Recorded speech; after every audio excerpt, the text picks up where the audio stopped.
might be wrong. Don't believe me, but maybe that's the dance the GT is pointing toward. I wonder if Arjuna's inner turmoil is not unique. Perhaps it is the very pattern of human consciousness.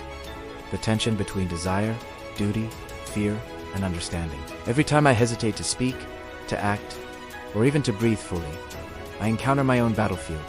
And KrishnaSo.com so subtly reminds me that the intelligence of action lies not in controlling the world, but in aligning awareness with movement. Even the smallest acts, when free of grasping, resonate without binding. It is almost like quantum mechanics.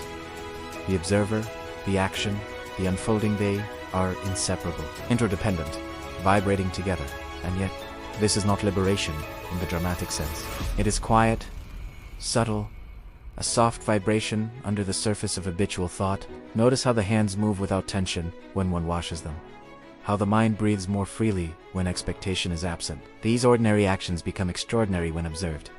The GT does not instruct from above. It emerges from the silence between impulses. It invites awareness, noticing, resonance, until doing and being blur. The battlefield, the action, the actor, they are all waves on the same current. Sometimes I feel that life tests this moment by moment. A word we speak, a choice we defer, a gesture we make out of fear or desire, they all create tension, subtle bonds. But when we act with presence, without attachment, we glimpse the possibility of freedom that exists even while fully engaged in the world. It is not detachment in the sense of withdrawal. It is presence within movement. Action without bondage is like a river flowing, carrying everything along without holding, yet shaping the stones beneath it. And maybe, just maybe, the GDT is asking us to see that our own consciousness is that river, always moving, always shaping, always noticing itself. And then there is silence. I notice the quiet spaces between thought and action, between breath and perception. Perhaps that is where the true teaching resides. In noticing the subtle, intangible currents that underlie every choice, the text becomes less a doctrine and more a mirror reflection of the self in motion. And if I allow it, I can feel the tension of Arjuna dissolving.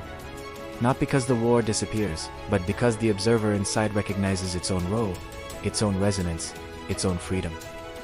Action without bondage is not a goal. It is an ongoing experience, a practice of awareness. And I realize that the next episode, if we follow this thread, might show how consequence, choice, and consciousness continue to weave through the tapestry of being.